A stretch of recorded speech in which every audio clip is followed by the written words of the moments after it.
through the rain, and it stopped raining, and we are here tonight. My name is Vicki Gallen-Clark. I am the Executive Director of the Blue Hills Civic Association.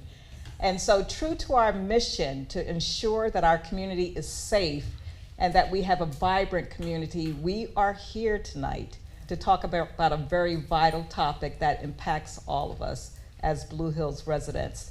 And we're also here because we are the lead community partner at Weaver High School. And without digressing too much, I'd like to just acknowledge the assistant principal at Weaver High School and our state representative, Mr. Joshua Hall. Thank you so much for being here. I especially like to acknowledge the residents who are here, people who live in this community, who really care about the community. So thank you so much for being here. And then our representatives that you will meet tonight from C&G, from University of Hartford, and other guests that will be actually introduced. Our moderator is Victoria Fennell, who is the Chief Operating Officer at the Blue Hills Civic Association. So she's gonna make sure that we stay on track, that we adhere to time and things of that nature. But before we turn it over to Victoria, you have to meet this young lady.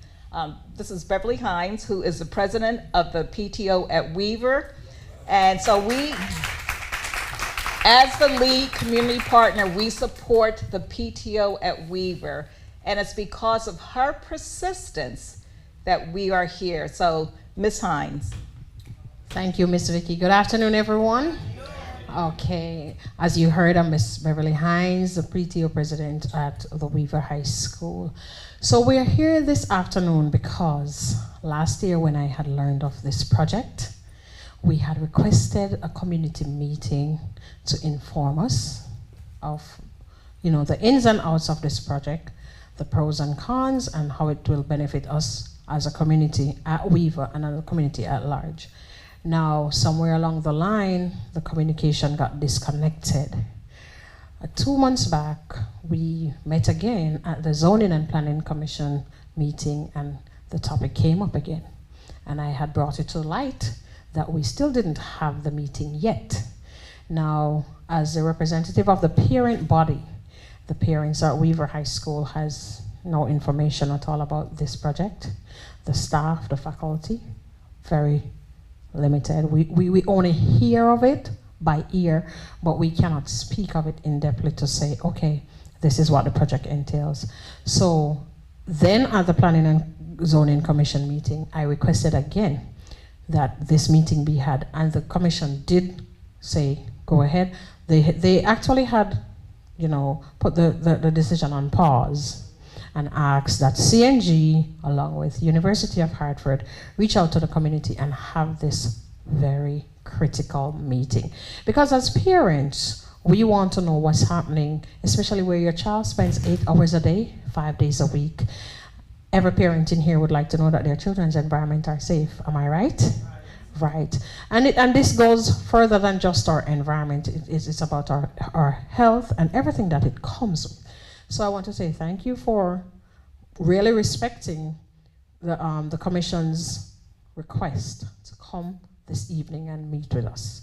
And I'm looking forward to a very good meeting. Thank you.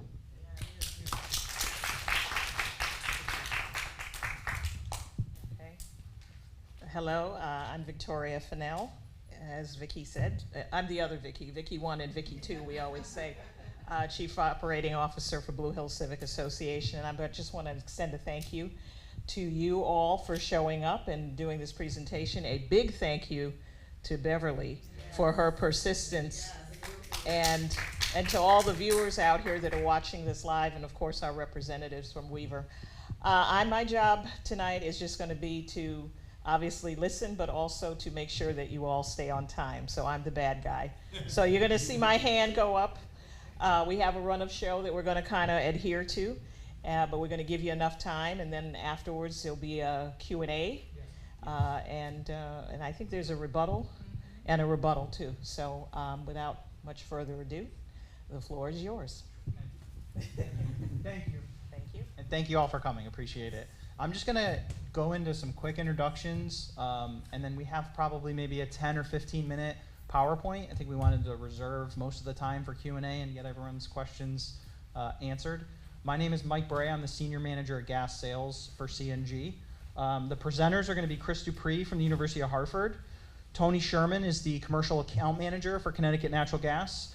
Lynn Ray is with Fuss and O'Neill, and will be presenting on the drilling aspect of the project. And then panelists, we have Todd Berman, who's the Senior Manager of Environmental Permitting, Paul Querfeld, Senior Manager of Gas Projects, and we have John Gould, who's a lead engineer at CNG. Will also be all available for answering any questions that you guys might have. Yeah, Vicki. Will anyone, would they be introducing themselves again? So Sure. we would do that very Sure, quickly. absolutely, Okay. no problem. Oh, sorry, and we have our guests from Doosan, I believe Alex and John from Doosan here for fuel cell related questions if any folks have interest or questions around fuel cells. So with that, I'll probably kick it over to Chris to start the presentation. Thank you, Mike, and thank you everybody for coming tonight. Just for the record, Chris Dupuis, in charge of facilities at the University of Hartford. And if you could advance the slides, please, to our first slide. I'm going to give you a brief overview of the project from a global level. So, University of Hartford is trying to install fuel cells on campus. I'm going to stand over here at this chart. Weaver High School is in this location. University of Hartford campus is in this location on the west of the railroad tracks that run between the properties. For point of reference, Granby Street's over here. Our fuel cell is being proposed to be in parking lot C, way down here, and one of our lower parking lots near our East Hall building.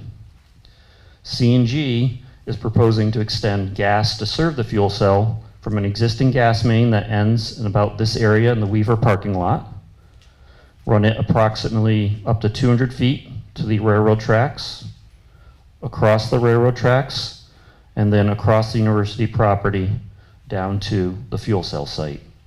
Fuel cells consume natural gas to be powered, and CNG and Doosan can get into more details on that. This total length of pipe is about 2,300 feet, but less than 200 feet on the Weaver property. Next slide. Other items I just want to highlight and mention, many of you have probably seen these slides before at some of the past public hearings and meetings. Some of the benefits to the state and the local community. This is a big part of the state of Connecticut and their sustainability initiatives to have more green and clean energy. The state has an aggressive goal by 2035, I believe, of having a lot more renewable energy. Fuel cells are a Connecticut Class 1 renewable energy. So a project like this will reduce the strain on the local electrical grid in the greater Hartford area. These fuel cells will serve about 60%, 60, of the university's electrical use every year. One thing that the university has as well is we have some MOUs with local partners, local hospitals, because we have a microgrid on campus. So we have currently 2 large diesel generators that provide emergency power to our entire campus. So in times of natural disasters, the university opens its doors to be an emergency shelter for the community, if and when that is needed. The last example we had of that was when we had that October snowstorm in 2011, and many of us were without power for 7, 8, 9, 10 days. I know the university was without power for 9 days itself during that time. And another part of this, it's a big part of our campus sustainability initiatives to be a steward of the environment and be more responsible.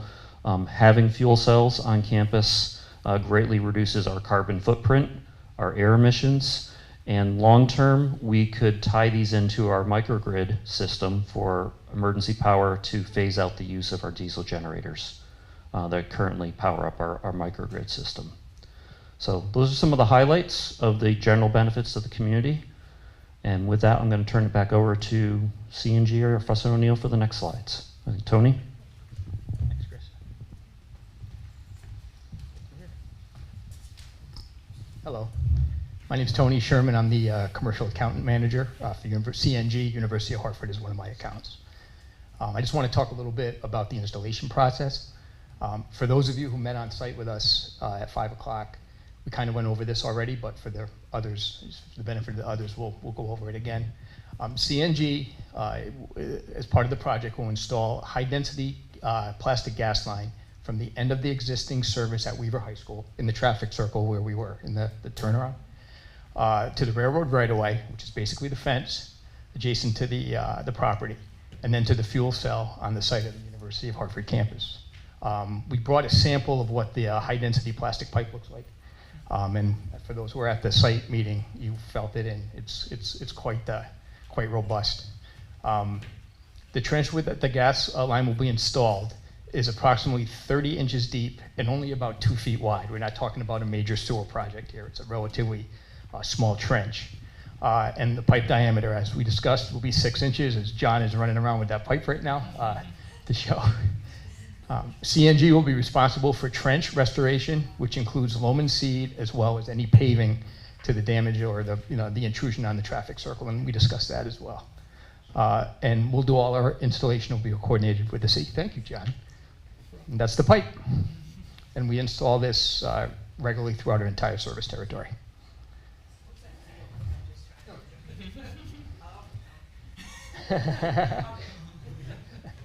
All right, with that, I'm going to turn it over to Fuss and O'Neill. That was my lone slide.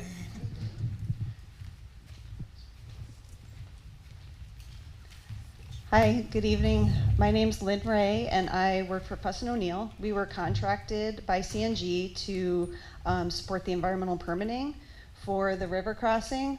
So that's this area right over here that crosses from Lot F to Lot D.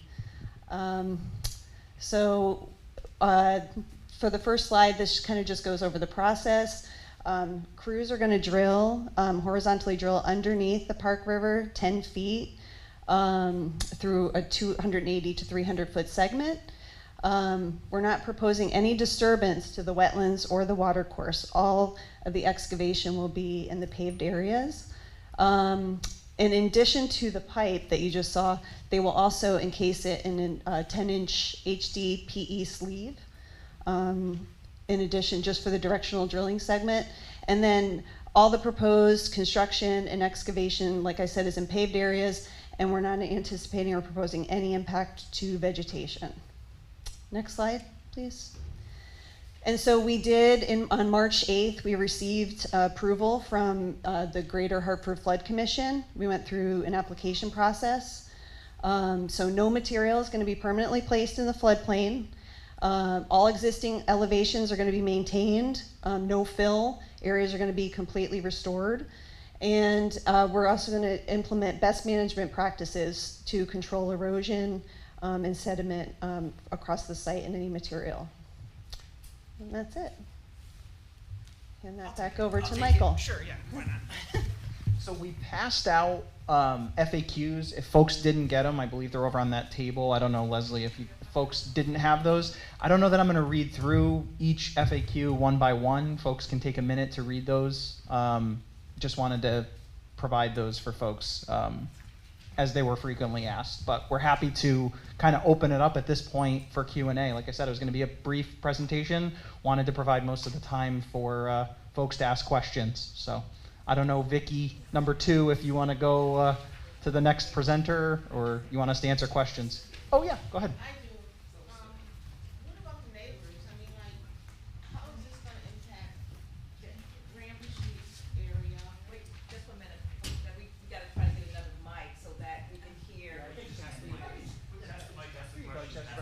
Yeah. What about the neighbors, all of us in that Granby Street area, and from Weaver High School? I mean, if something happened, how are we going to be protected? And why aren't people here that's in my neighborhood? No one knows about this meeting. I mean, like, you know, some of us do, but I think that you should have called, I think you should have sent out some flyers or something to our neighbors and let them know what's going on at Weaver High School. There's always something going on, you know, and now you're going to build a underlying gas line or whatever. What if it blows up or something? What happens? You know, where are we going to go? Who do we contact? You know, we don't want no disasters here in this area, Granby Street.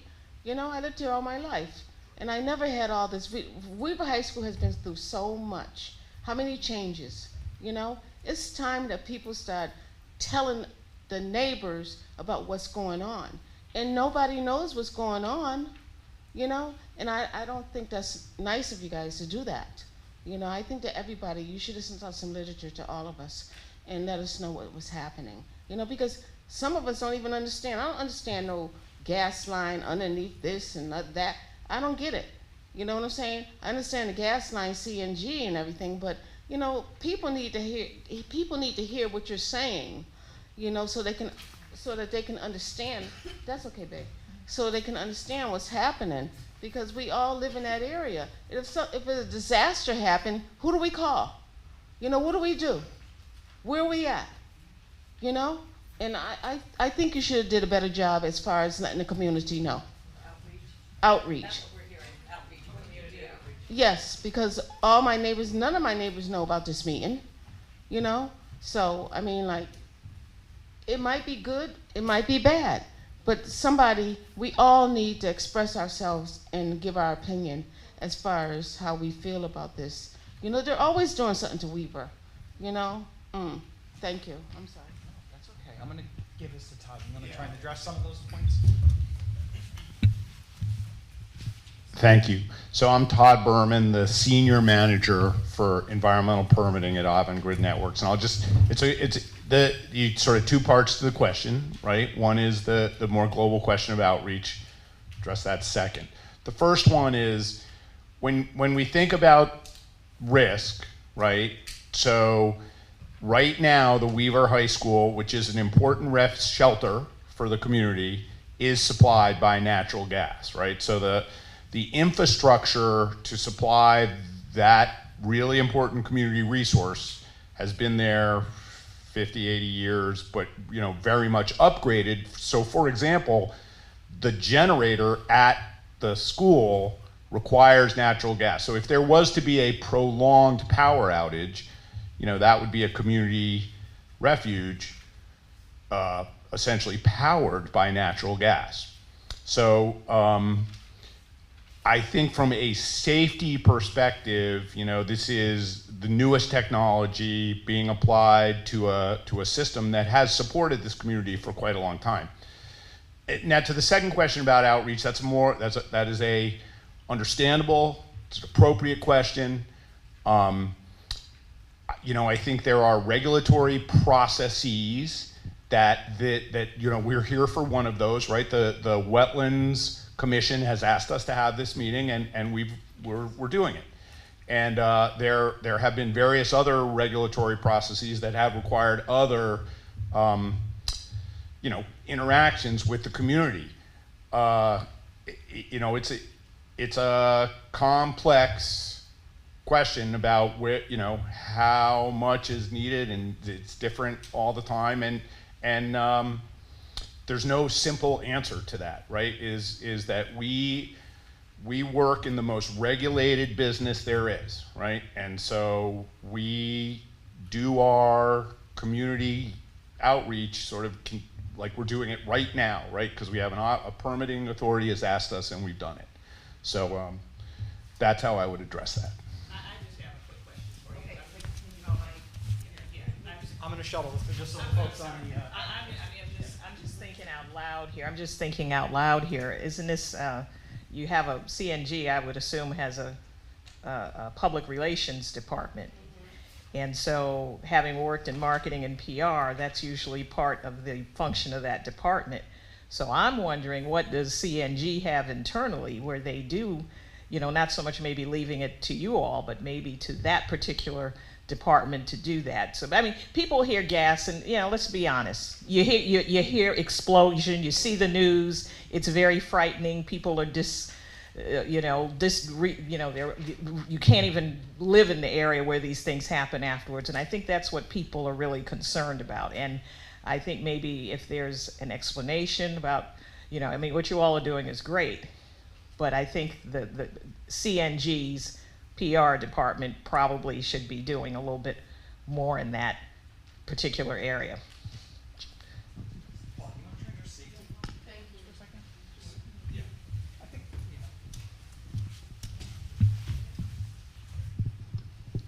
Good evening. Just to address some of the I guess I'll call it risks that you're mentioning. Throughout the Blue Hills area, we have had gas, as Todd said, for probably over 100 years. Some of our facilities have been replaced, and we continue to do that. We have a 20-year program to get rid of our older facilities. We are doing that. We got 10 years left. So throughout the years, we have done, many of the areas in Blue Hills area. East Euclid, Morningside area was probably the latest one where we've done some work. Brantford Street, the whole area surrounding that.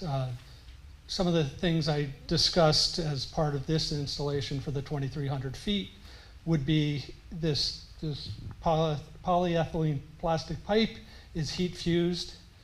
Before we introduce gas into that, we do a pressure test, a time and a half of what the operating pressure is going to be. Make sure there are no leaks in that pipe before we introduce natural gas. We also do surveying of our facilities yearly. If it's a service, every 3 years we will walk those services and make sure there are no leaks. Hopefully that answers some of your questions.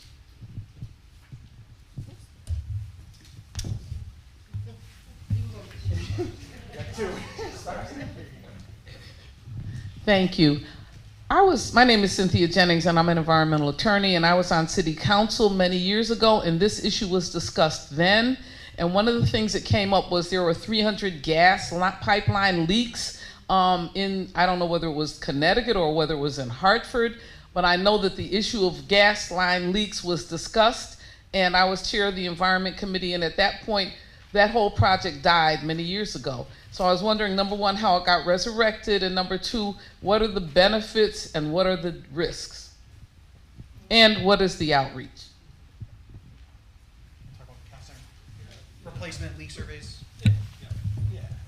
So I'm going to be just really brief, but then Paul know the details. So I will say this, of the portfolio of work that both Southern Connecticut Gas and Connecticut Natural Gas does at this point, the vast majority of it at this point is steel replacement, right? It's cast iron and bare Yeah. steel replacement. So it is, the under our PURA directives, if you will, so we have an obligation in miles per year, I believe, right? Yeah. Let me talk. We have a 20-year program to replace all our cast iron and bare steel facilities throughout our franchise. A lot of it is in Hartford, some of the older facilities. We have 10 years left. We're doing approximately 15 to 20 miles a year to meet that goal. So that entails construction work, which is replacing, excavating that main, replacing it, gassing it up. We then have to do a lot of service work to get newer facilities to the individual homes in the neighborhoods. And then we have, in cases, meters are inside, especially on the older facilities. We're trying to get those meters outside for accessibility. We then have to connect the new meter to the existing house piping. And then once that process goes, we can then abandon our old facility. So it is a very intensive process, but we are continuing to do it. As I said, about 15 to 20 miles a year, probably on the order of, let's say 4 miles in the city of Hartford, West Hartford, New Britain, and other facilities. And I'm going to piggyback on what Paul said in regards to outreach. Anytime we come into a neighborhood and do a replacement project, there's mailers, there's notification that goes out to residents stating that CNG is going to be in the area, completing work with a phone number to call, saying if you have any questions, please contact this number when those projects take place. So. Yeah. Yeah. Yeah. We're skipping her. I'll hand it to them. Okay. I must say, I have seen CNG in the neighborhood, but I have not seen the mailers. So what I've seen is the trucks, the drilling, all that fun stuff, but not the actual flyers. Thank you. Thank you for saying that, because that is one of the pieces that I was going to bring to your attention. There are many times when we do see your trucks and your workers out there working, but we have not received any notification about the fact that you are going to be there or what you are working on. And if you are sending out information to residents, telling them to call a number, in many cases they're not going to do that. There should be something on there that says we're going to be in the area and this is what we are working on in the area, so that people are better informed. Thank you. I'm sorry. Just to piggyback on what she said, and that's one of the reasons why we're here this afternoon. We didn't get the flyers, we didn't get the mailers, we didn't get the info. Good evening, Angela Harris. I serve as the chair of the Health, Equity, and Environmental Justice Committee of the Greater Hartford African American Alliance. I got a few questions before, just trying to get a feel for the room before I ask my questions specific to this. How many of the folks here live in the project area? Okay. So I'm looking at the vendors, the University of Hartford folks, and nobody's raising their hand. Okay. For the folks that are watching online. I have some concerns when you mentioned, sir, that due to your regulatory requirements, you're at this meeting. As good neighbors, University of Hartford should not require regulatory authorities to put you before the community that you sit right adjacent to. That's for one. Number two, I have followed this process since I heard about it last year in the Public Works, Parks, Recreation, and Environment Committee of the City Council. We raised questions then, and I still have some of the same questions now. Even after asking questions previously, I still can't wrap my mind around why going from a multi-million-dollar just renovated school in an environmentally injustice impacted neighborhood that's dealing with flooding issues and everything, if you're not aware, under a railroad, under wetlands, up the hill to University of Hartford to power a fuel cell, which, if powered and there's a brownout or blackout, will still not provide the University of Hartford with the electricity that it needs to keep operations going. I don't know who does the cost-benefit analysis for your group, but the costs and risks to the community that lies in Hartford, I don't see the benefit that would justify doing this project under the railroad, under the wetlands, up the hill to University of Hartford versus in the ground on Bloomfield Avenue where your university sits at 200 Bloomfield Avenue, where gas lines are generally located in the street where they can be addressed if there's a problem and not have a huge environmental impact should there be a problem. I asked for safety records in one of my previous meetings back when you all were engaging with the Public Works, Parks, Recreation, and Environment Committee. Those answers didn't, the report that I received didn't really address what I had asked. If there is a problem, who owns the problem? What's the time frame? And who pays for the damages, not only to the environment, but to public, the residents' properties, devaluation of properties? There's a lot of things that go into this, and again, the cost-benefit analysis, I'm not seeing it. So if someone could please address that for me, and well, I'm gonna leave it at that, and maybe I can have a follow-up. We'll try to address everything you asked, Angela. I'm just gonna hopefully, I might ask you to repeat a couple of them because there's, I think, a lot of stuff in there. So cost-benefit analysis on the project, Can you explain where is that other point? Paul, do you want to, you're more familiar, sorry. Maybe we'll bring one. You want to pull up the Yeah, pull up the satellite chair. map? Yeah. To show it on the screen? That'd be helpful.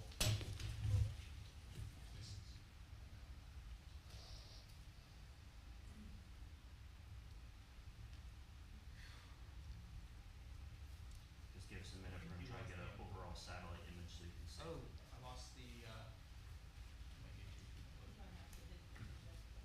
how do I, bring back the picture? HDMI, wiggle the cord.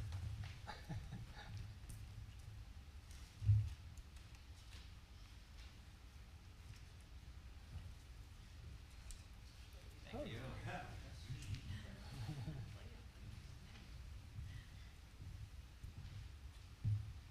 You want to bring Bloomfield Avenue, Paul? Yeah, it's Cottage Grove Road at Bloomfield Ave. I'm sorry. Cottage Grove, right?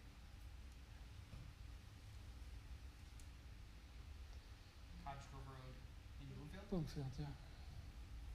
Switch to the satellite view when you have a chance.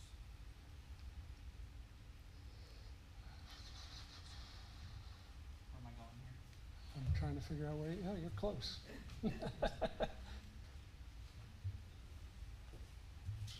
218 is right there. Yep.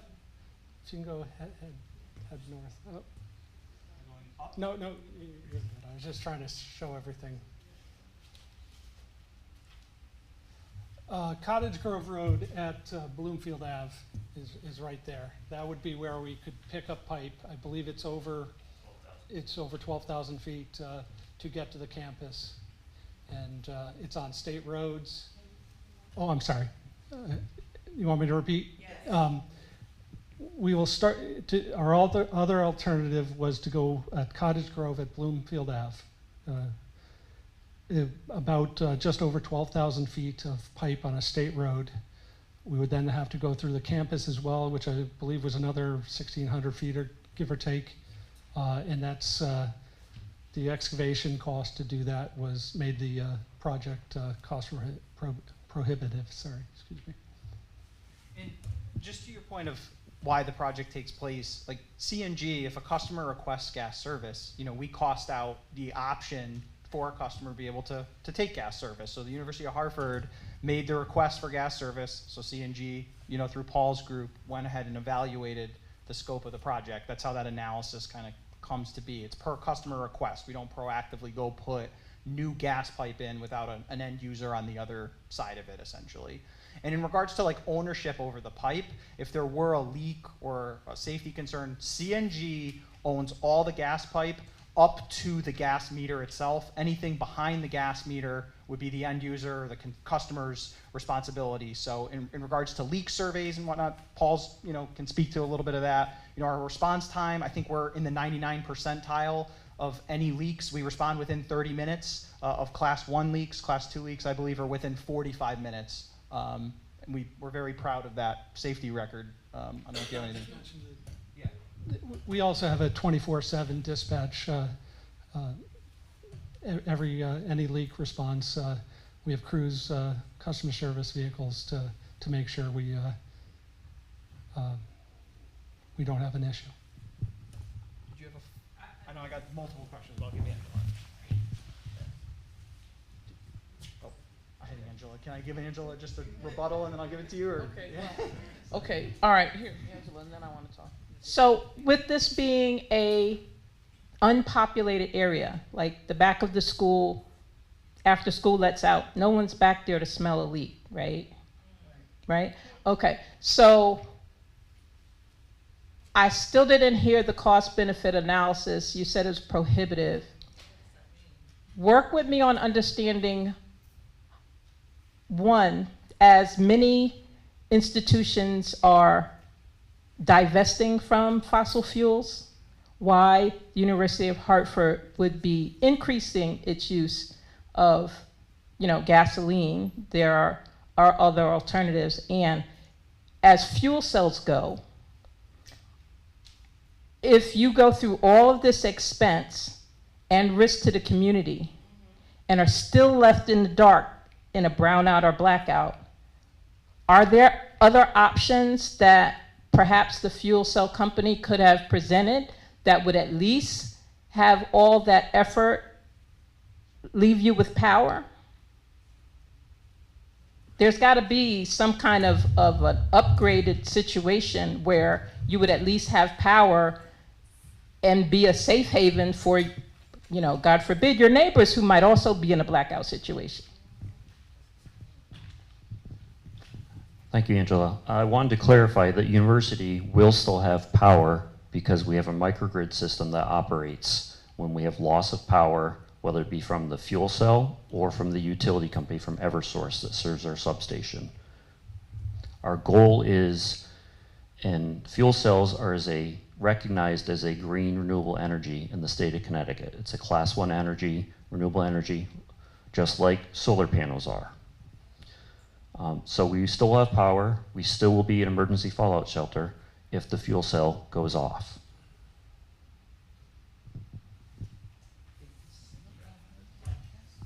Okay, I still did not, because I chaired the Parks, Public Works, and the Environment Committee when this issue was discussed before. So my question was, how did it get resurrected again? What happened to stop it in the first place? And why would a renewable form of energy require gasoline or gas, methane gas, in order to power it?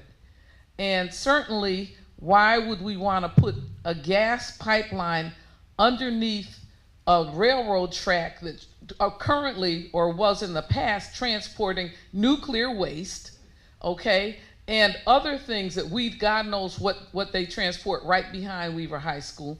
And so I really am concerned about why was this resurrected? Whose idea was this, and how did it come back into existence again? I want to make sure I'm clear on the Parks and Rec Committee. So CNG, I'm sorry, Parks, Public Works and the Environment Committee, thank you. CNG approached that committee for an easement for the 200 feet of gas pipe on Weaver property. That was approved by the City Council and by the committee.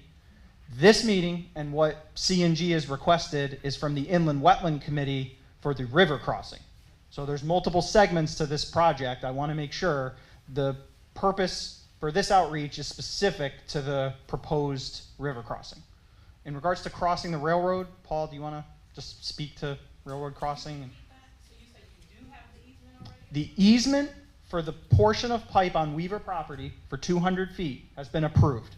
By The City of Hartford, the council, City Council. September 2022. Correct. There's a sheet over there about that. There's a handout. So did it come out of the committee? Because the committee meeting got canceled in September. Sorry. So just to refresh your memory, we were there in August. You all were requested to meet with the community.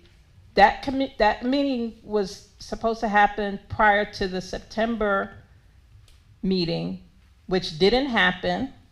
And the September 14th, I believe it was a Wednesday meeting, was canceled, okay? We haven't heard anything since the May Planning and Economic Zoning Commission meeting. So, Planning and Zoning Commission meeting. So, you all got your approval and forgot about the community? Is that what I'm ascertaining? Because the communication, this meeting was supposed to happen back in August. And remember, we said, it's August. Folks are not, back from summer vacation. We need to meet at Weaver during the school year.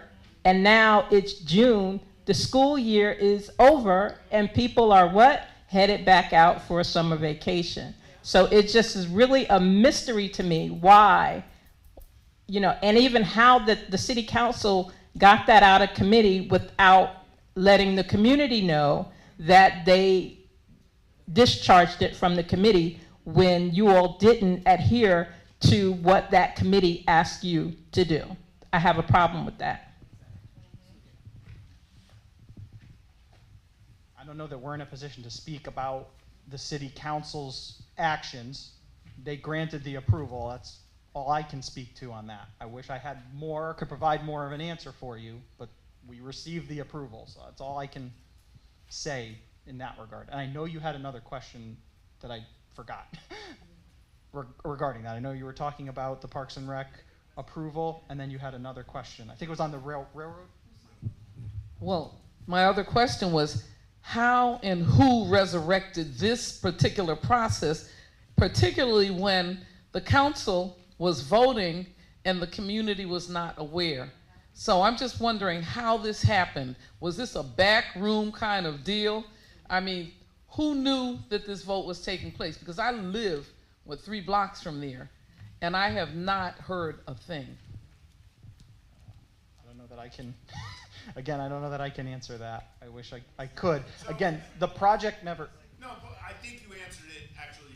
So, I want to make sure the folks on the web can hear too. Sorry. So, what's resurrected the discussion tonight was a request from the inland wetlands, right? So I can't really speak to those, like Mike, I can't speak to those historic planning and zoning and those kind of things. But what brought us here tonight was the request of inland wetlands.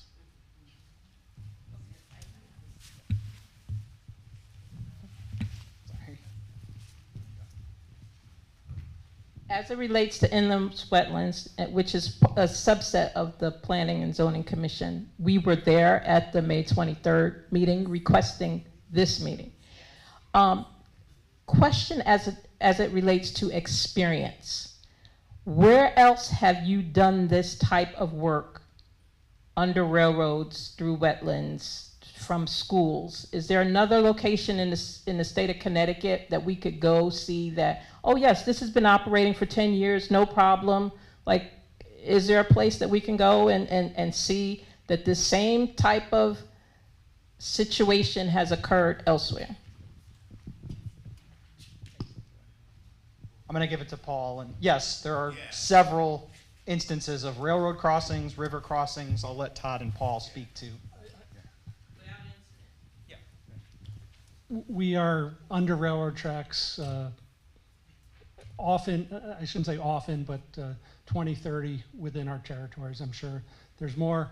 Homestead Ave, where's that one, John? By Garden Street. Just downside from Hartford Insurance Company, Ashley Street area.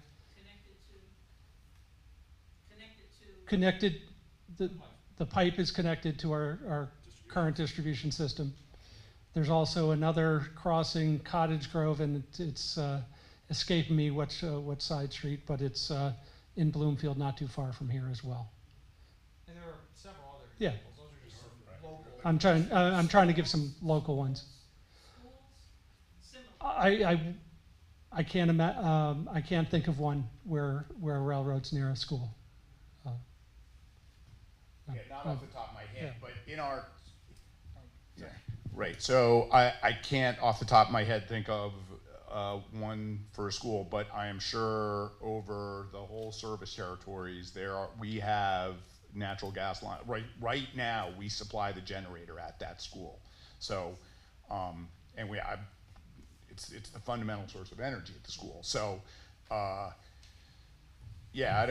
there will definitely be other crossings in Hartford that have been operational for a long, long time. But not just in Hartford, that's all across our service territory. That's Connecticut Natural Gas, Southern Connecticut Gas, that's across the state. There are river crossings, there are railroad crossings that have happened safely without incident.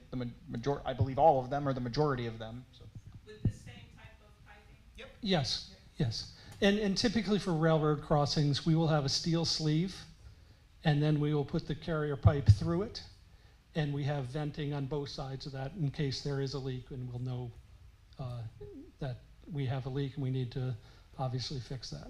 And it's in the FAQs, but that high density plastic pipe is used in 95% of CNG's gas installations. So that is the most commonly used material for Connecticut natural gas.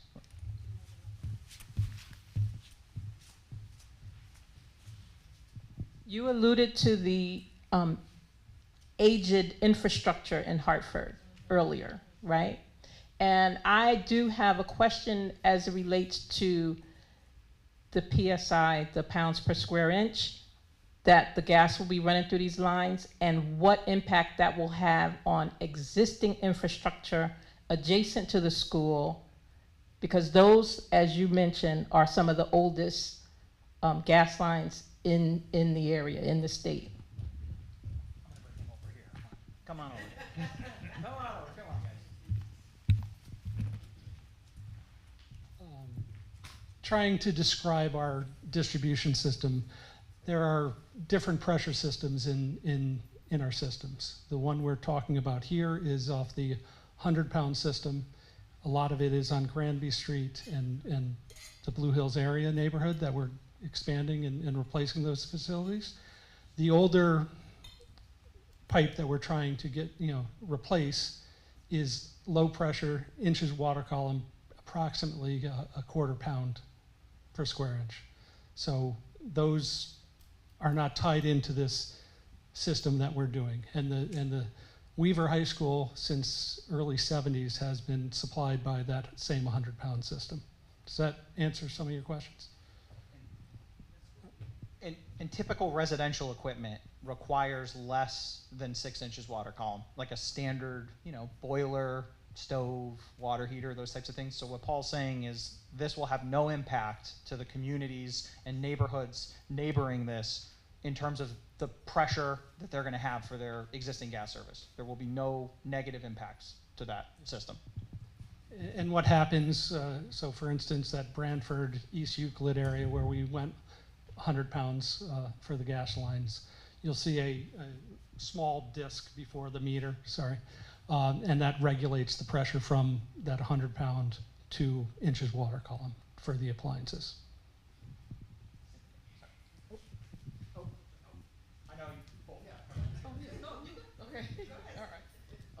No, one of the questions I had as well is that Hartford has an astronomical asthma rate and respiratory conditions. What are the threats of respiratory illnesses and others, particularly from these gas leaks that you haven't addressed yet? But with all these gas leaks in our city, what impact does that have on health?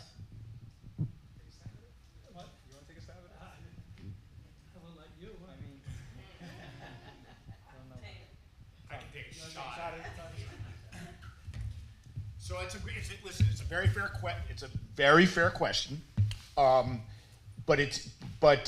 So what are the cumulative health risks of gas leaks? I am not a risk assessor, right? So I can't really give you a quantifiable response to that.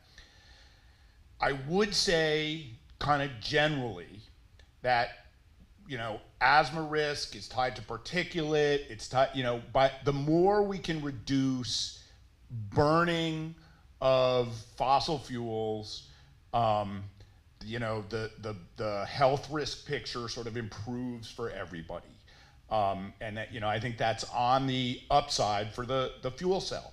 I can't really answer the question of what's the level of risk based on known leak conditions. So can we get an answer from some professionals that agree on what the risks are for gas leaks? Yeah, so I think the answer is quite possibly yes. I don't think we can associate that with this wetlands matter. It's an incredibly complex risk, modeling exercise. We can't really associate it with this particular permit crossing, but it's work product that can be created. I know Josh,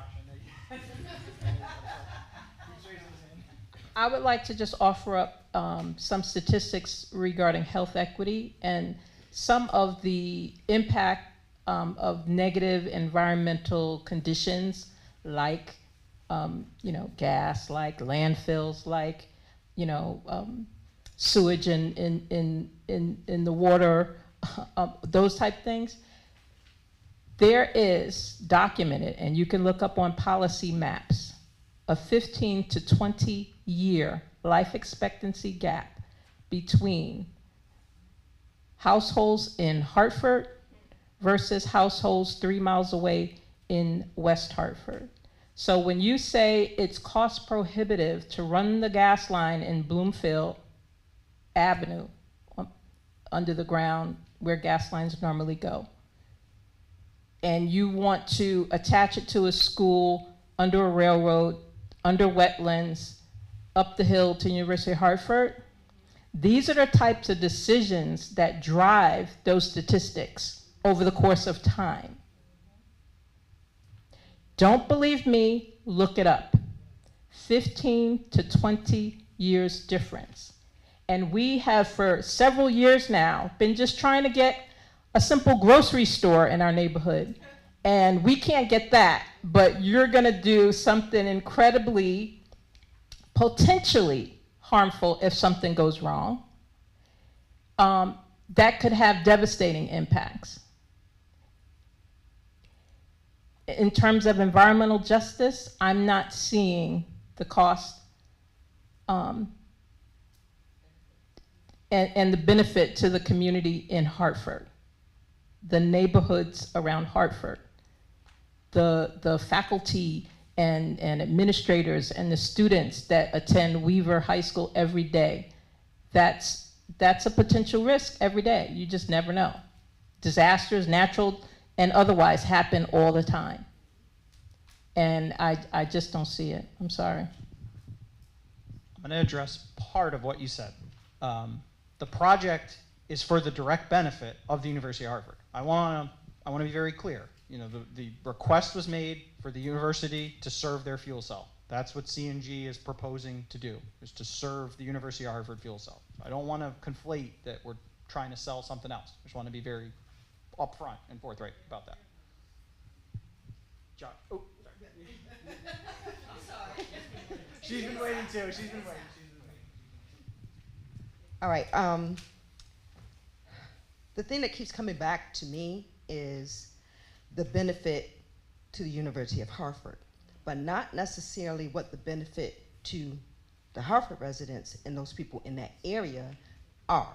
And this is why the residents are asking the questions. This is why they've asked us to have this meeting, is what benefit is the University of Hartford's fuel cell, what is that gonna do for the people of Hartford who live in that area, or even Weaver High School who live in that area? That's the real question that we would like an answer to. I'll respond and I'll give it to you, I promise. I mean, Chris, you touched on it in the beginning part of your presentation. I mean, I think the major benefit is to the university, but there are some ancillary benefits that Chris highlighted in his presentation.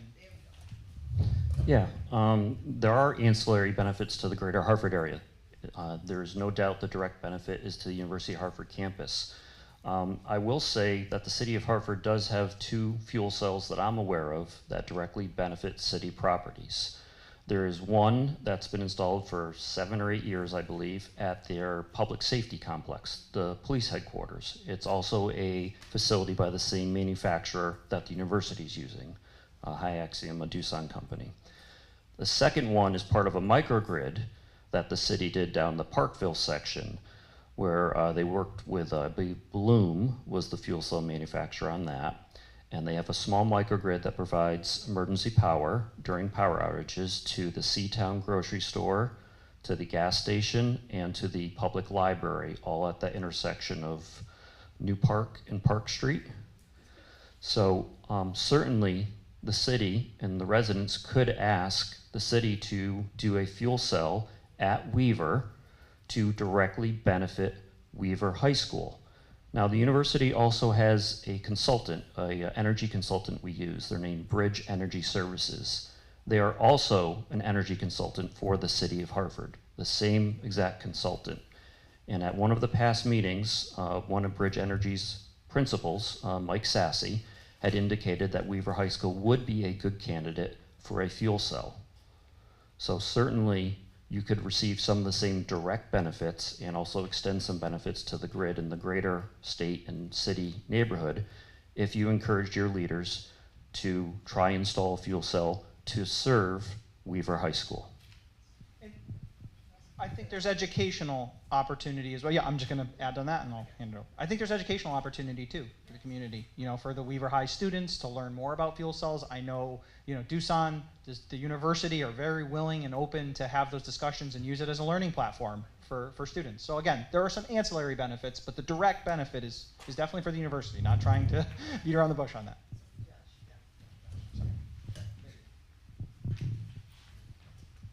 Good evening, everyone. And actually, I had a lot of questions, some of them which were answered by, were asked by some of the other folks in the room, and I appreciate them for asking those questions. But I'm glad you brought up that last point, because oftentimes things happen in our community, and we talk about a community benefits agreement. And so when we talked about it last year, the question was, how can this benefit the Blue Hills neighborhood, specifically that area around Granby Street, Weaver High School? And so one of my questions was like, how large, or what is the potential capacity of the fuel cell generator that you're building on your campus, and how much larger could it be, and whether or not there could be a tie-in from our community in Weaver High School to that fuel cell generator?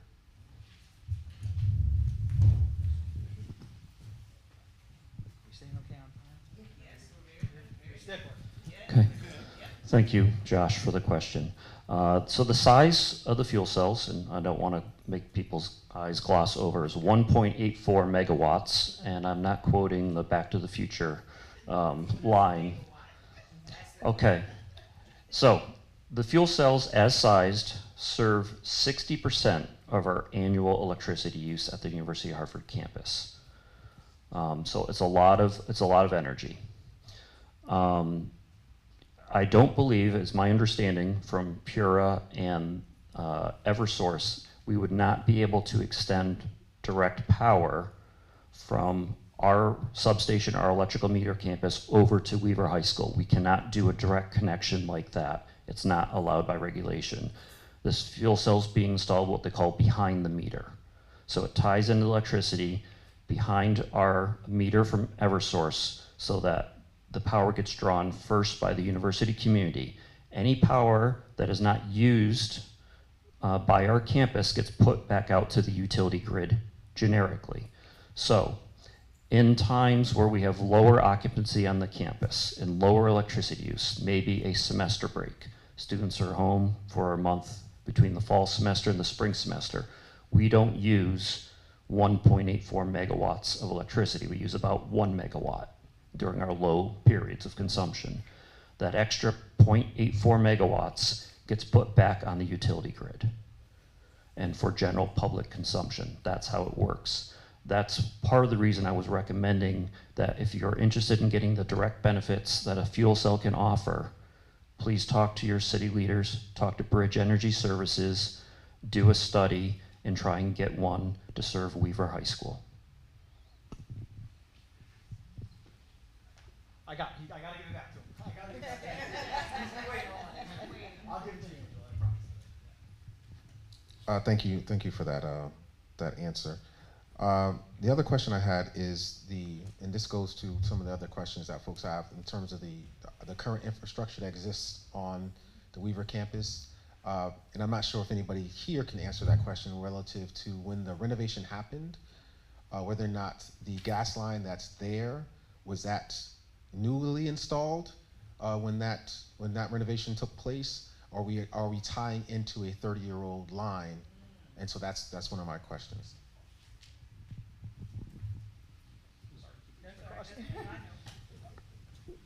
During the time of the addition to Weaver High School, we have a 6-inch steel line that has served the school since the early 70s. So we did not have to replace that line. It's steel, it's cathodically protected, it's coated pipe. We did, however, have to replace the existing service to the school because of the addition. So we did run a new 2-inch high-density polyethylene pipe, smaller size, 2-inch diameter instead of that is 6, to the new meter location at the new addition. So there's new service to the school. What is the timeline of the pipe? So like how long does the pipe last? Lifespan. We have lifespan. You want to talk about different types of materials, how long they last? So right now the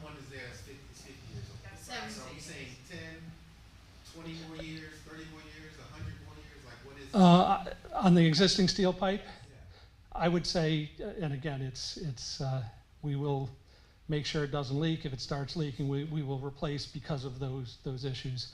I would say another 50 years, potentially, yeah. Yeah, 100 years probably. Yep. I'm gonna. A lot of them were asked, and they responded. So, and I know that, and it was pretty much a surprise to everybody here. So, as far as the easement being approved by City Council, and so the concern I have, because of course I wear two hats, state representative, but I'm also assistant principal at Weaver High School. And so, how long is the construction going to take for that 200 feet of pipe?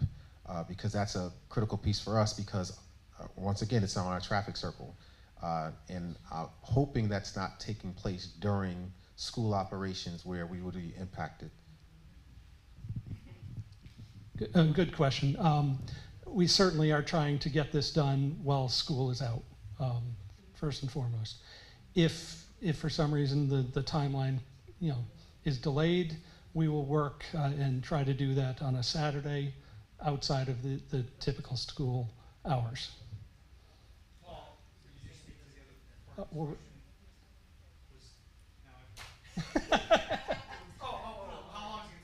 Oh, okay, sorry. I would say approximately 2 to 3 weeks. Certainly the railroad crossing due to the direct. Okay. Probably a week on that for that 200 feet. I'm just trying to manage when we do the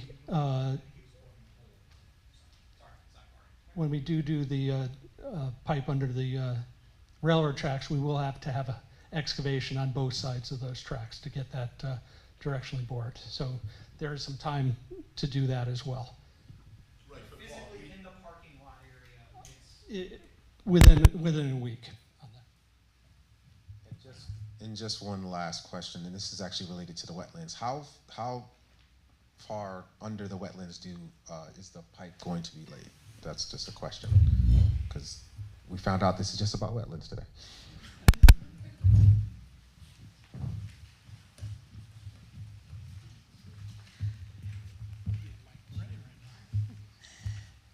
So it's about 280 feet underneath the wetlands.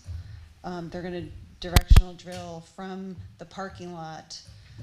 They're going to excavate a pit and go 280 feet roughly underneath the channel and the wetland. No, that's the depth. The depth. Below the bottom. 10 feet. 10 feet. They're going to maintain 10 feet below. 10 feet below the wetlands. Yes. There is some like micro, I think a couple of other utilities that are also running under the channel, and this will be, I think those are at a depth of 5 feet, so this will be deeper. This will go deeper than what's existing. Yeah, we already have 2 directional drill crossings underneath that same section of river. One is our fiber optic telecommunication line that's 5 feet below the river bottom. And when we did the microgrid, we have medium voltage power also underneath the river in that area. So it's kind of a utility corridor on our campus. And C&G is proposing to add a gas pipe in that same area under that river crossing at an additional 5 feet deeper than the 2 existing utilities underneath the river that were installed in 2016 and 2008, plus or minus, were the last 2 times we did directional drilling under that river.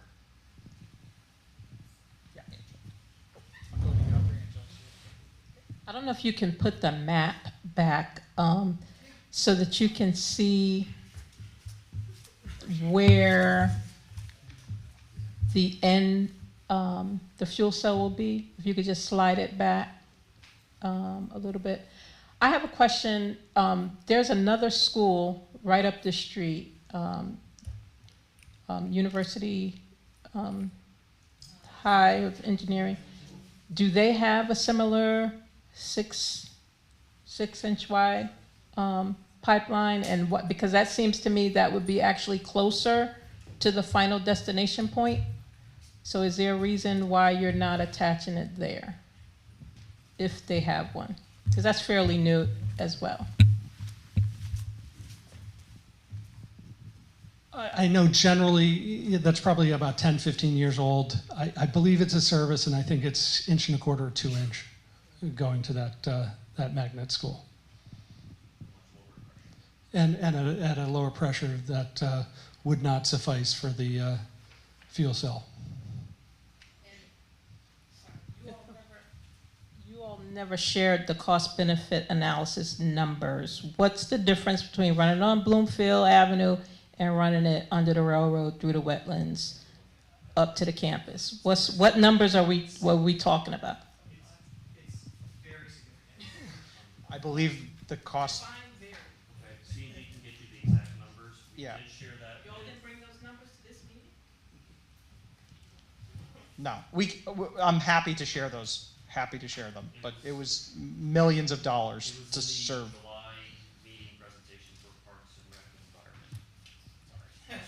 So you don't have that. That information was in the July 2022 Parks and Rec. Online and here, you don't have that number? No. All the vendors here, nobody has that number? Nope, we just have the number for the proposal, because that alternative route was not considered after the financials were determined. So again, we proposed, based on the university's request, the most cost-effective, safest option to provide them service. And that's the estimate that we, oh, sorry. We were wrong. We have the number. Thank you, Lynn and Fuss and O'Neill. Is this from the, this is from the Inland Wetlands application, some of the materials that were presented for the May meeting. The customer contribution cost is $175,000 for the 2,300 foot option, and the customer contribution cost for the 12,000 linear foot option is $2.4 million.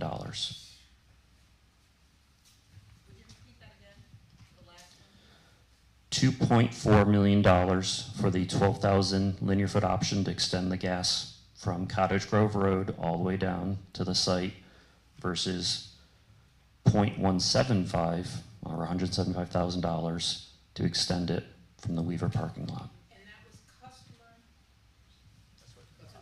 That's the customer portion, customers. So the customer portion, they're buying CNG's product. There's a cost to CNG for this. Is there similar differences in the cost? Again, the overall cost benefit analysis, that's what I'm looking at, because I think I recall a double-digit $1 million when it was talked about going on Bloomfield Avenue. And I'm also looking at the multiple projects you all have with the neighborhood assistance tax credit, and you all seem to have, like, I think it was like 10 projects. You'll have money coming to the university from somewhere proposed. So why would this not be something that you would pay for and have that be a cost that you all absorb? Are you speaking to why the university wouldn't? Or, so I'll speak to C&G's, I guess, financial analysis on how we treat all of our customers. So we take the proposed revenue or proposed usage from a customer, whether it's residential, commercial, whatever type of end user. We forecast that consumption out over a 15-year period against what it's going to cost us to serve the customer. Every customer has to stand on their own 2 feet, so to speak. We don't allow the rest of our rate base to subsidize a new customer coming on. So that's a regulatory requirement. So in this case, the total construction cost for the project minus 15 years of revenue from the fuel cell is what was left for the contribution for the University of Hartford. That's how that math came to be with the 175 versus the 2.4 million. So our costs are significantly higher than that. I couldn't tell you the numbers. I don't know that they're public, but they're significantly higher than the 2.4 or the 175. So in layman's terms? Yeah, sorry. In layman's terms, you're calculating what would be, say, in spring break, summer break, that energy that you're giving back to the grid, you all are calculating that into the cost savings? Work with me. Sure.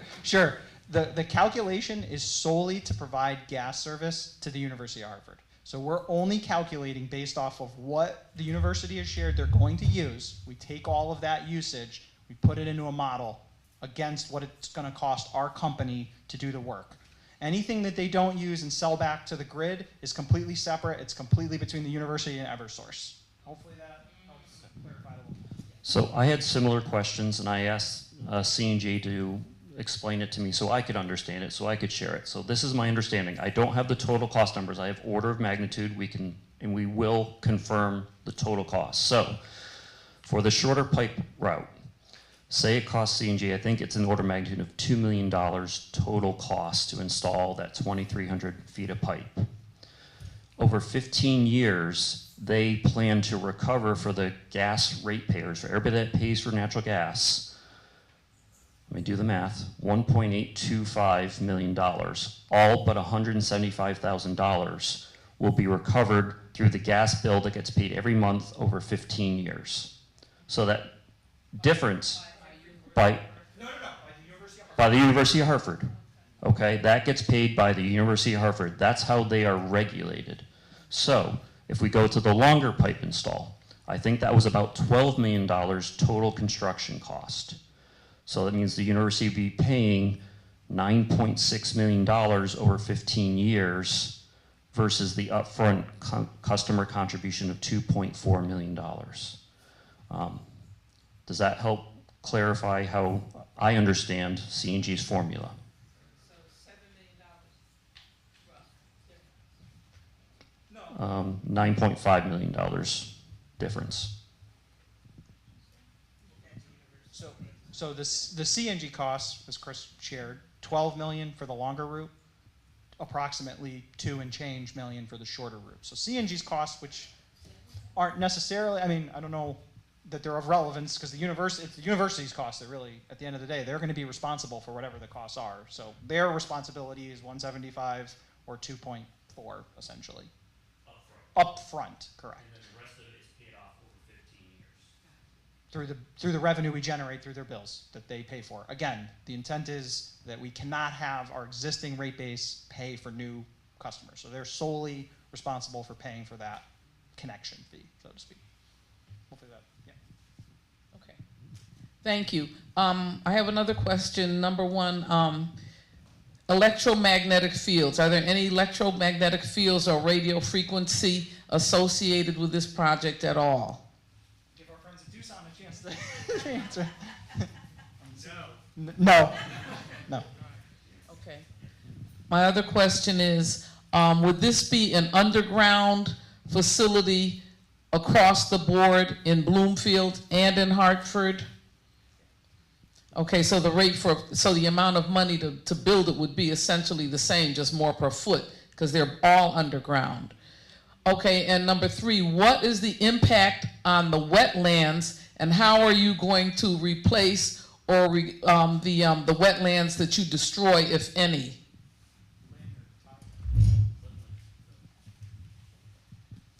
So we're not proposing any surface disturbance to the wetland or water course. All excavation is going to be within the outside of the 100-year floodplain and regulated area. That's what's as proposed in the parking lot. So they're going to excavate the entry and exit pits for the directional drilling in the parking area and drill beneath the wetland and water course, which means there's not going to be any dredging, any fill, any impoundment, or vegetation removal proposed.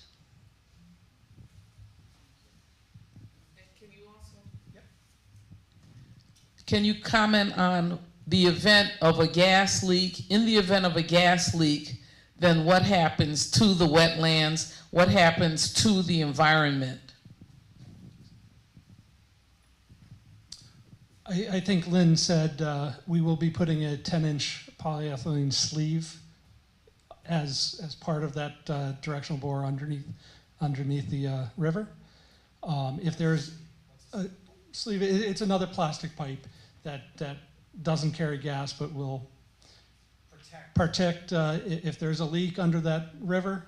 It should go away from the river. We will be able to detect that leak if it occurs. And if we do, we have to shut down and obviously repair that leak. In that case, the sleeve is still there. If it needs to be replaced, there's a potential of just taking that section out and reintroducing a new pipe underneath that sleeve. And we would not have to disturb that wetlands area again. That's the reason for the sleeve. I believe it was brought up earlier, communications. I guess CNG has a communications PR department.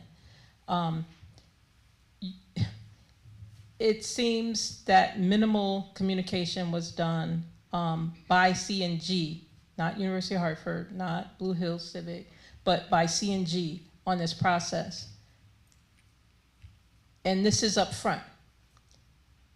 After construction, during operations, if there's a problem, what confidence does the community have that you would be forthright in your communications should something go wrong?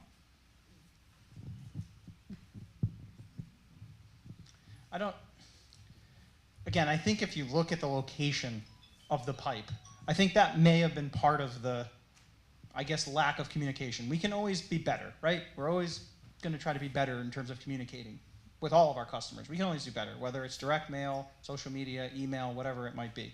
But in regards to our safety record, nothing we install is going to be live pipe. Everything's plastic. There's nothing running through it. Obviously, if customers have concerns, you can absolutely contact us. I'm happy to give out my personal phone number. You can call me directly if there's a problem. I have no problem with that whatsoever.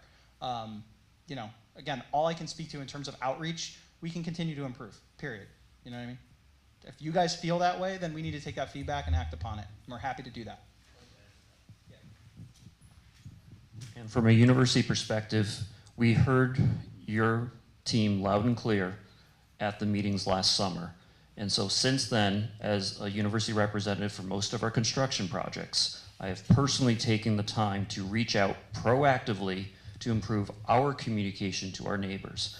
I did this with our track project, which is fully contained within the University of Hartford property, has no utility extensions from any of our neighbors. And I did reach out specifically to Blue Hills Civic, Blue Hills NRZ, Upper Albany NRZ, the mouth organization that I learned about, must only use to help. And so we are all striving to improve our communication, and we are trying hard to be better as we move forward. Hold it, Chris. I want to put you back right there on the spot. Okay. In terms of being good neighbors, how would you describe your relationship with Weaver right now? And the students of Weaver High School, what are the benefits that the university extends to them? I am not qualified to tell you the benefits that we currently extend to Weaver High School. I can try to research and give you information on that. I can say, and I am qualified to say, we are always interested in expanding those opportunities. So one thing that I think we've talked about partnering with Hyaxium, the Doosan company for the fuel cell manufacturer, that if you have any students that are interested in STEM, in science, in engineering, if they want to participate with Doosan, our faculty, to do some tours of the fuel cells to talk about how it converts natural gas to electricity, and it converts it. It doesn't burn it. They're the experts. This is my summary of it. It converts it. That's how it is cleaner. It's cleaner than the electricity currently supplied to our campus by Eversource. It reduces combustion of natural gas because it converts it. It puts off mostly water and heat, or its byproducts. All right, I'm doing good. I got the thumbs up. So we will gladly, and I can help facilitate those partnerships. They stick me in facilities and keep me to construction projects and maintaining our buildings. I don't create those partnerships, and I can't plead that I understand all of our community partnerships, including Weaver, but we're always happy to try and expand those. I'm going to piggyback on that too. You know, CNG for perspective, again, I'm not in charge of our community relationships in that area, but we're interested in that as well. You know, you can work through me. I'm happy to facilitate those conversations and how we can be better and better engage the community. Please, you know, come to me. I welcome it. Please do. And we will. Yeah. Okay, I have my hand up first because I know. I'm sorry. What I would like to say is first, thank you. I got you. Okay, first I want to thank you for taking the time to better explain what it is you are trying to do. For the community, from here on out, it would benefit you as well as the community if you did a better job of communicating with us using organizations like the Blue Hills Civic Association and others who actually work actively with the community.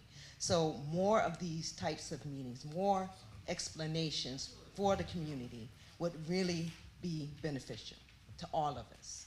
Okay? Thank you. And I just wanted to say that in New Haven, we have Yale.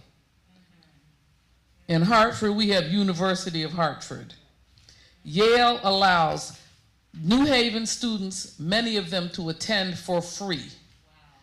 We expect the same relationship with University of Hartford and any other university that's within our location, be close to us or within our geographical boundaries. The other thing that would be important is that when I was on the school building committee for building Weaver, rebuilding the Weaver High School, I had a student who worked for and got paid by a one of the environmental not the environmental firms, the architectural companies that was actually designing Weaver. And that student had the instruction that make that school transparent, make that school a beautiful learning experience, and if it's not, report back to the school building committee and let us know what they're doing wrong and what they need to do. And we had an arrangement that that architectural firm would involve him in every single meeting, and at the end, he would report to us and let us know every meeting what was going on and what changes had been made. And it was very effective, and that student went on, he graduated before Weaver reopened. He pulled back his graduation and stayed another year to make sure that school was properly built. So our students care about what's happening. Weaver students care. And when you're dealing with a student, they will pay attention to what's going on, more so than the teachers and the principals. They will pay attention to what's going on, and we will know that our system is safe or unsafe based on whether or not that student understands what's going on, and they understand the importance of it. So I would certainly recommend that a student or a group of students be involved in every single meeting that's going on that affects this pipeline and everything that's going on, so that they understand what a fuel cell is and what it can do for the school and what it can do for the community and what it can do to the community. So that's just my recommendation on how we move forward to make sure that our students are actively involved, because in another 10 years, they will be the ones running the city.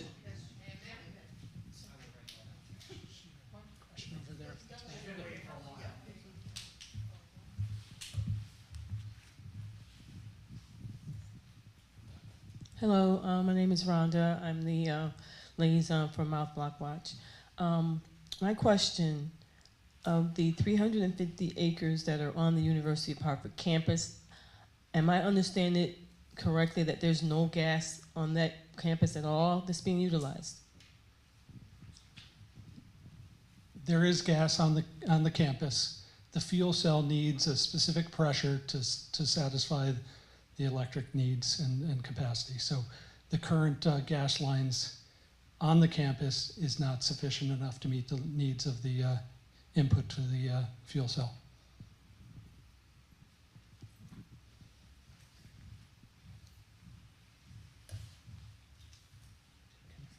I know you all are probably tired of hearing me, but I do have one closing comment. Earlier, I asked how many of the folks that are here from the university, from CNG, from the vendors, Doosan and Avant Grid and all, how many are from the neighborhood? And it's just very telling to me that none of you all are from the neighborhood, and none of you all represent or reflect the city of Hartford in terms of its ethnic makeup. This is a majority Black and brown community, and I would think, following the comments regarding access to education, higher education, working with students interested in STEM, that you would seize this opportunity as you all are seeking this community benefit, is to give back and have an opportunity for folks to, 10 years from now, when you want another project, have folks that reflect the community as part of your staffs. That's not a heavy lift, and it's something that I would hope that you all would aspire to. I just want to piggyback. I have a couple of comments. I've been sitting there quietly listening to everyone. And to piggyback on what Angela is talking about, I would love to see, and if you can provide that for CNG, your DEI initiatives, okay? The same thing for the University of Hartford, because I am disappointed that I'm not seeing more racial diversity sitting here. The other thing is, I think, Chris, that you have a huge opportunity, if you could take it back to the powers that be at the University of Hartford, to actually take it up a couple of notches as far as your relationship with Weaver. Because Weaver and University of Hartford has been sitting side by side for years. And I know, as Attorney Jennings said, other institutions have adopted the schools that's right in their arena. And so there's a lot of benefits for you all to do the same thing for Weaver. And so I would like to see something as far as in writing. And so I'm saying this for the record and for our viewers, that I would like to see something in writing for University of Hartford's game plan to do something proactively in that area.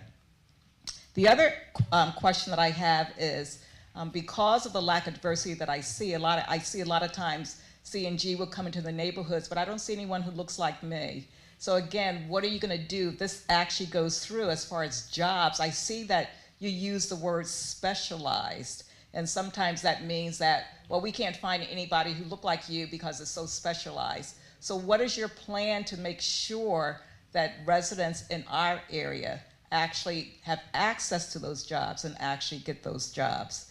The other thing is, I am very disappointed regarding the lack of outreach.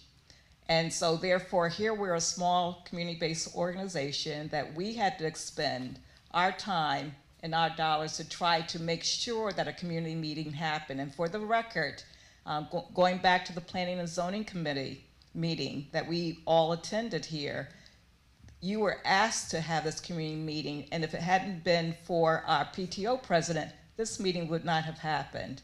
And so it was the persistence of the community to say, we need to talk, we need to get our questions answered.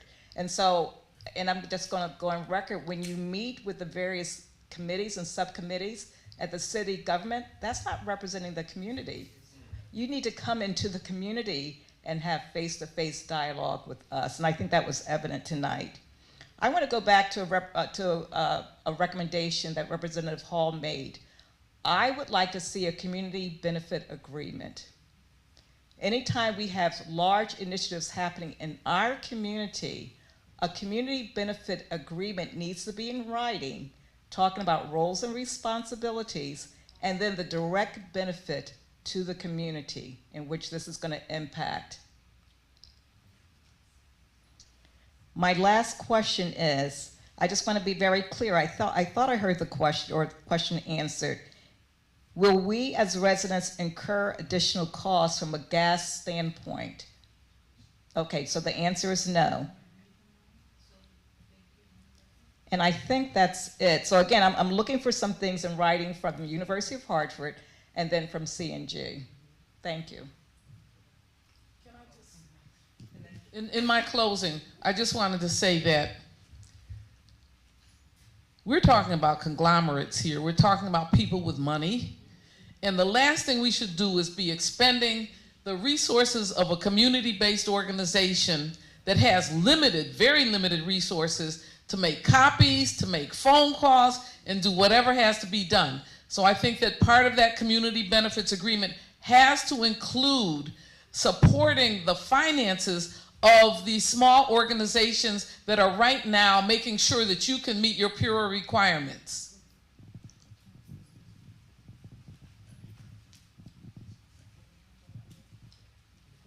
Okay, we have some questions from our viewers online. Yeah, sure. They're not too many questions, but there are some statements that we had.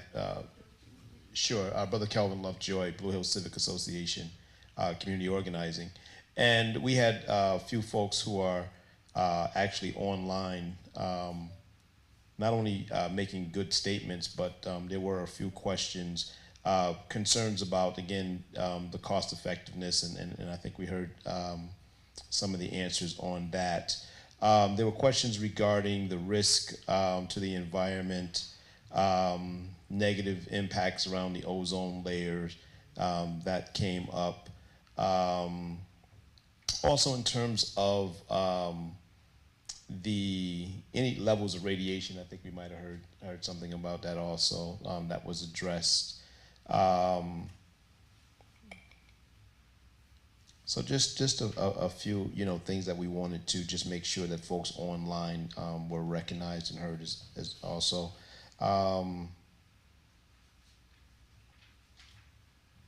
Actual numbers in terms of the cost. Yeah. Okay. I think we did a pretty good job in terms of questions that were here. If there are questions afterwards, please. Great. Send them over. You can send them to me. Okay. We'll make sure we get you answers. Sure. One of the questions here was asking how many homes will be directly impacted by the digging underground? I believe the answer is 0. All the work is going to take place on the portion of Weaver parking lot, and then 85% of the digging is going to be on university's campus. So I believe the answer is 0.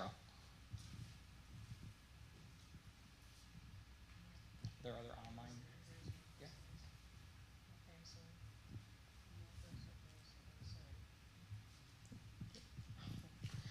Question, is this something you would do in your neighborhood? Yes, I had gas installed in my neighborhood last year. I don't know others, if you want to speak to it. I have gas as well. I'm not on the gas line. Wait, would you? Gas or fuel cell? I'm sorry? Gas or the fuel cell?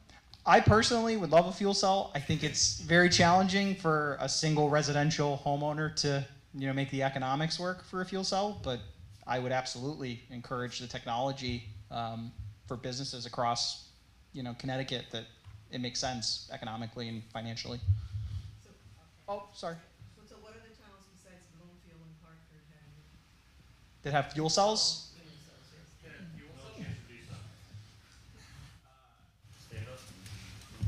There are several, I believe. We have several installations in Hartford at different businesses.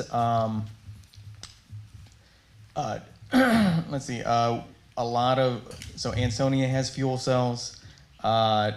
We just finished one it's not technically in Connecticut, but it's in Massachusetts. TripAdvisor just installed a new fuel cell at their facility. Yukon has fuel cells. There's a number of locations around the state that have fuel cells. Bridgeport, yeah, we're installing another facility in Bridgeport soon. So they're Yeah. are they mainly focused in urban areas and or They're across the- organizations that are large, like large institutions? Any place where there's a large source of power in one location is where it makes sense to work.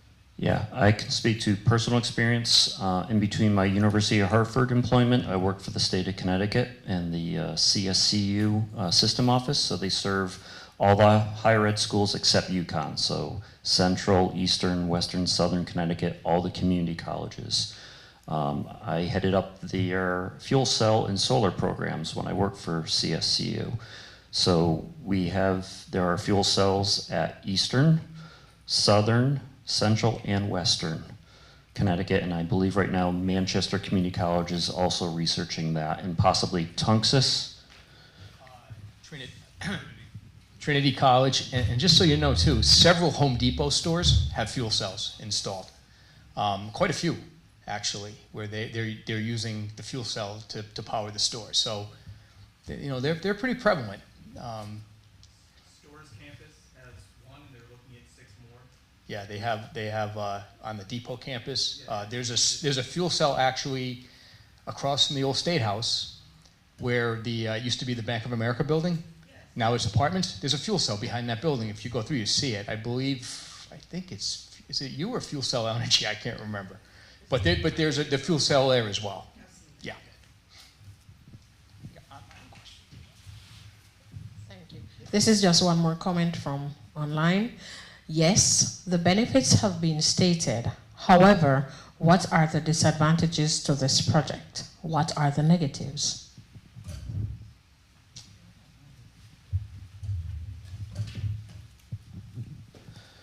From the university's perspective, there aren't negatives. I wouldn't be recommending a fuel cell, or the university would be moving forward if we thought there were negative impacts to doing this. One of the big benefits, one of the online comments was about the ozone layer. A fuel cell helped improve the emissions in the state of Connecticut. A fuel cell has much, much improved air emissions versus what the university currently purchases from Eversource to supply electricity to our campus. So we don't see any negatives, we see positives and an opportunity to improve our sustainability and improve the load on the grid in the greater Hartford area. Trying to get through the online ones and then I'll take it over. Okay, so here's another question coming from online. So the community does not have a voice. We need to find out how the council members voted and when. When did we get approval for this project? September of last year, I believe. Sorry, I could be misspeaking. I apologize. Yeah, I have a letter here that was sent to Council President Mally Rosato dated August 8th, 2022. And then there's also an attachment from March 28th, where of 2022, sorry for that, I didn't mention the date, which the mayor is requesting an easement from the city of Hartford to Connecticut Natural Gas Corporation. So it looks like this happened a little over a year ago. So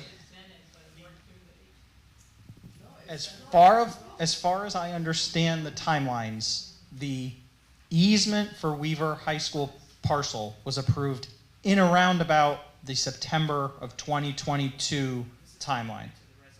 Yeah, is my recollection of the timelines. So the easement triggers the 824 review process, which is a multi-stage process that's supposedly community-centric, where the community is involved along the way. The various committees are required to have public hearings and so forth.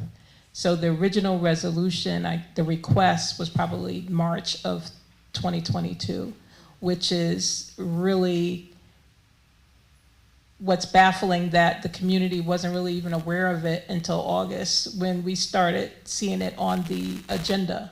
Okay, so from March 2022 to August, the communication channels from University of Hartford, CNG, like I don't know, that's where the void was, right? I have the question about, you had mentioned that you all currently had diesel energy sources. Will those be decommissioned if this fuel cell comes back online, or are you still going to be operating those?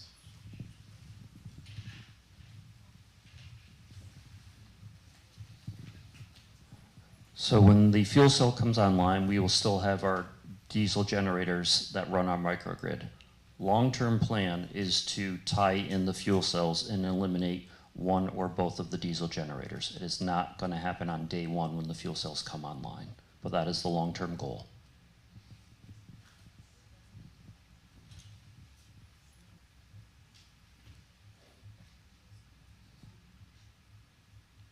Any other questions from anyone in the room or online? Yep.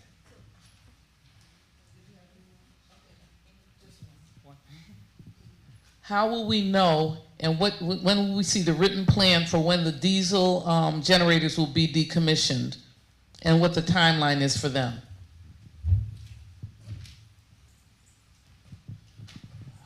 We don't have a timeline on right now.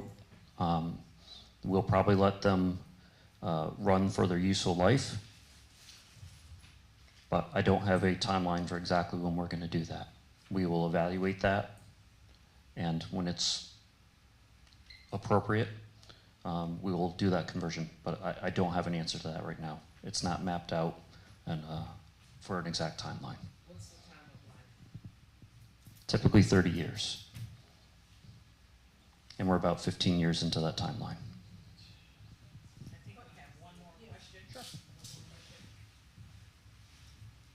Just to follow up on the diesel. When we talk about clean energy, we talk about diesel, we talk about gas, fuel cells. On the scale of clean, where does the diesel stand, and why would you not make a commitment to decommission that if it's not the most healthy fuel source? The diesel generators only run when the entire campus loses power from Eversource, so they are not run very often. There are also emission standards on the exhaust pipes that control the emissions outside of those diesel generators. We have 2 feeds to our main substation on campus from Eversource. We have a 3B06, which comes down the railroad tracks from Bloomfield, and the 2N14 circuit that comes from Hartford. So if one of those circuits from Eversource fails, it automatically switches to the backup electrical feed from Eversource. If both of those circuits fail, the generators turn on, and only until Eversource can restore one or both of those electrical feeds to our substation. So they have very, very limited runtime use, and therefore very limited emissions.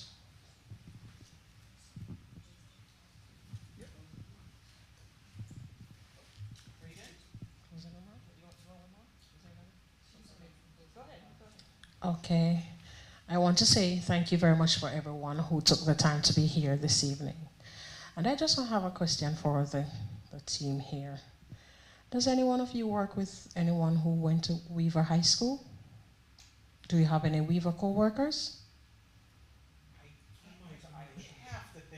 You do. Anybody else? The university does. You have co-workers from Weaver High School? Okay. I just want to say this in closing. To improve the overall quality of life of any community, education is foundational and it's vital. I stand here this evening to represent the Weaver parent body. And education, again, is what it boils down to.